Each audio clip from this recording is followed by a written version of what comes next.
आज इंडिया और पाकिस्तान के बीच एक ऐसा मैच खेला जाना था जिसका पूरे पाकिस्तान में बेसब्री से इंतजार हो रहा था, क्योंकि यह दिन पाकिस्तानी टीम के लिए खास था क्योंकि उसके पास सालों की हार का बदला लेने का सुनहरा मौका था। भारतीय टीम के लिए यह मुकाबला एशिया कप में बने रहने के लिहाज से बेहद महत्वपूर्ण था। तारीख थी 18 मार्च 2012, जगह थी मीरपुर, जहां क्रिकेट की दो ताकतें आमने सामने थी।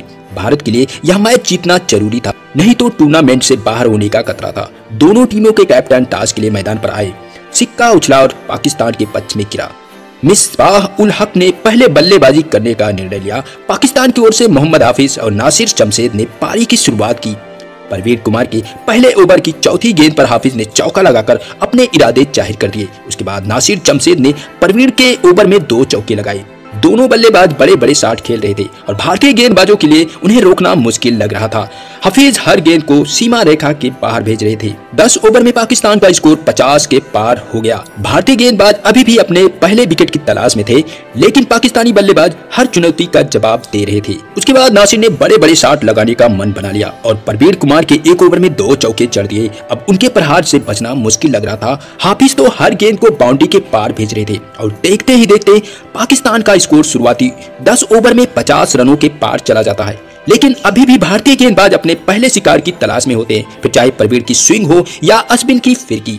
पाकिस्तान के पास हर सवाल का जवाब होता है। इसी बीच हाफिज ने 58 गेंदों पर अपनी 50 रन पूरा कर लिया। इन दोनों की शानदार बल्लेबाजी ने भारत को बैक फुट पर ढकेल दिया। अब नासिर जमशेद ने भी एक शानदार चौका मार अपना अर्धशतक पूरा कर लिया और साथ ही टीम का स्कोर 100 रनों के पार पहुंचा दिया। लेकिन उसके बाद तो दोनों ने और भी विकराल रूप धारण कर लिया। लगातार प्रहार पर प्रहार किए जा रहे थे। तभी MS धोनी ने सचिन को गेंदबाजी करने के लिए लगाया, लेकिन उनका भी हाल इसी तरह हुआ जो बाकियों का हो रहा था। सचिन की बालों पर दोनों बल्लेबाज टूट पड़े और चौके छक्के लगाने लगे।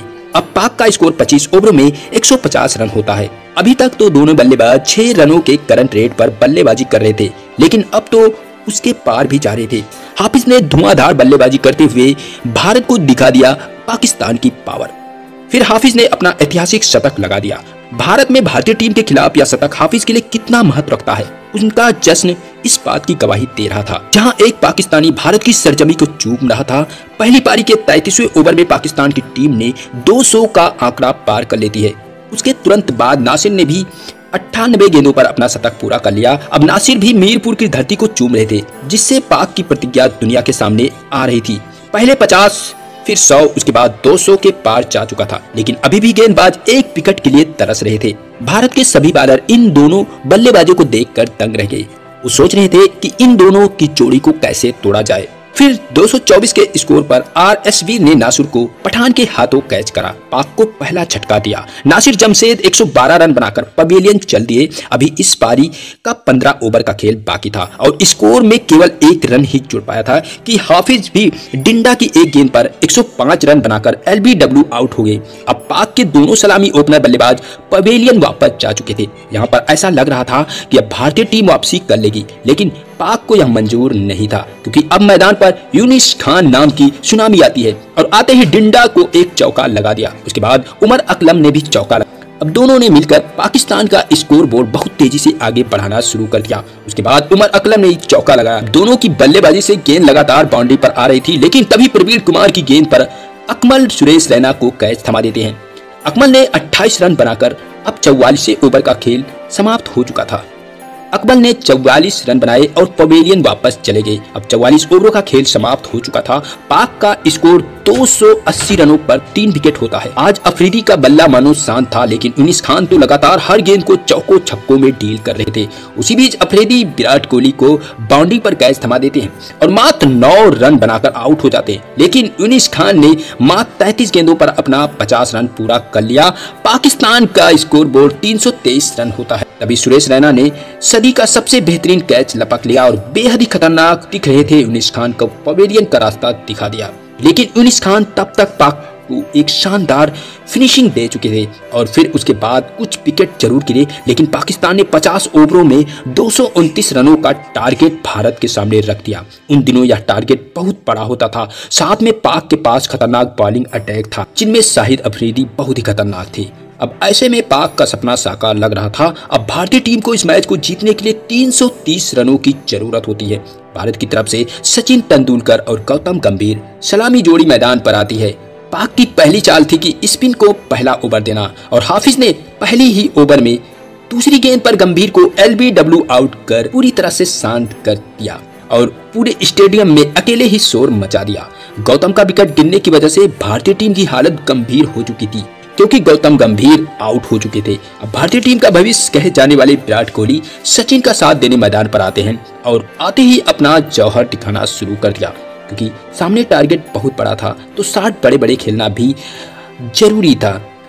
विराट कोहली ने लगातार उनकी बालों पर चौके छक्के लगाना शुरू कर दिया। विराट कोहली की बल्लेबाजी को देखकर पाकिस्तानी खिलाड़ी दंग रह गए। अब अपने करियर का आखिरी मैच खेलने सचिन तेंदुलकर ने भी चौका लगाया। उसके बाद एक शानदार अपरकट जिसे देखकर कोई भी सिर्फ देखता ही रह गया क्योंकि क्रिकेट के भगवान का मैदान पर आखिरी पल था, इसलिए हर कोई उनकी इस ऐतिहासिक पारी का गवाह बनना चाहता था और भगवान ने अपने भक्तों को निराश नहीं किया। लगातार पाकिस्तान पर प्रहार जारी रखते हैं। अब भगवान और विराट के बीच मात्र 16 ओवर में 100 रनों की पार्टनरशिप हो जाती है। उसी बीच अजमल की एक गेंद पर कोहली ने चौका मार अपना अर्धशतक पूरा कर लिया। कोहली की धुआंधार बल्लेबाजी को देखकर पाकिस्तानी दंग थे। तभी भगवान ने भी इसी सिंगल के साथ अपना अर्धशतक पूरा किया। इस पल को सभी लोग अपनी आंखों के सामने देखना चाहते थे। अब विराट कोहली स्कोर बोर्ड को तेजी से आगे बढ़ाने के लिए बड़े बड़े शॉट खेलने शुरू कर दिए, लेकिन तभी सचिन तेंदुलकर अजमल का शिकार हो जाते हैं।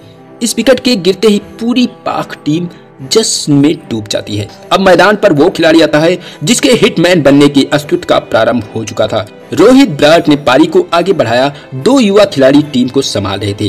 अब भारत को यह मैच जीतने के लिए 25 ओवर में 169 रनों की दरकार होती है। इसी बीच विराट कोहली ने पाकिस्तान के खिलाफ अपने करियर का एक बेहतरीन शतक लगा दिया। अब भारतीय टीम को 80 गेंदों पर 100 रनों की जरूरत थी। अभी काम अधूरा था, इसलिए कोहली विराट पारी को अंजाम दे रहे थे। सचिन के आउट होने के बाद पूरी पाकिस्तान टीम उत्साहित हो गई, लेकिन कोहली और रोहित शर्मा ने पारी को संभाला। विराट ने अपने करियर का एक यादगार शतक बनाया और उनके आक्रामक खेल ने पाकिस्तान को दबाव में ला दिया।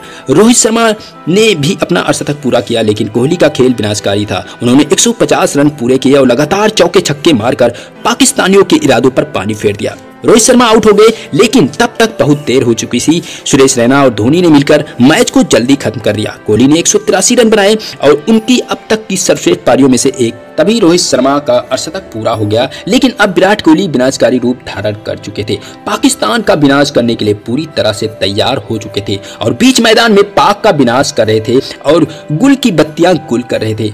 और विराट कोहली ने जल्द ही 150 रन का आंकड़ा भी पार कर लिया। उनके चौके छक्के ने उनके 150 रनों का आंकड़ा कब पार कर दिया, ये देखते देखते पता ही नहीं चला। और फिर उसी बीच विराट कोहली ने 148 गेंदों पर 183 रनों की ऐतिहासिक यादगार पारी खेलकर पवेलियन चल दिए। अब बाकी काम सुरेश रैना ने तमाम कर दिया और फिर MS धोनी ने बेयरिंग चौका लगाकर पाक को धूल चटा दिया। धोनी की हेलीकॉप्टर शॉट को देखकर पाकिस्तानी दंग रह गए। रैना की बल्लेबाजी को देखकर पाकिस्तानी बल्लेबाज कांप रहे थे, क्योंकि रैना जब शॉट मारते हैं तो देखने वालों की बत्तियां गुल हो जाती है। पाकिस्तान के भारत में भारतीय टीम को हराने के सपने को चकनाचूर कर दिया। इसी मैच के बाद क्रिकेट के भगवान कहे जाने वाले सचिन तेंदुलकर ने क्रिकेट को अलविदा कह दिया, लेकिन उनकी कमी को पूरा करने के लिए रोहित शर्मा विराट कोहली के रूप में एक जोड़ी मिल चुकी थी। भारतीय टीम 229 रनों का पीछा करते हुए यह मैच 6 विकेट से जीत लिया। इस मैच के बाद सचिन तेंदुलकर ने क्रिकेट से संन्यास लिया, लेकिन रोहित शर्मा और विराट कोहली ने भारतीय टीम की जिम्मेदारी बखूबी संभाली और भारतीय टीम को एक नई ऊंचाई पर ले गए।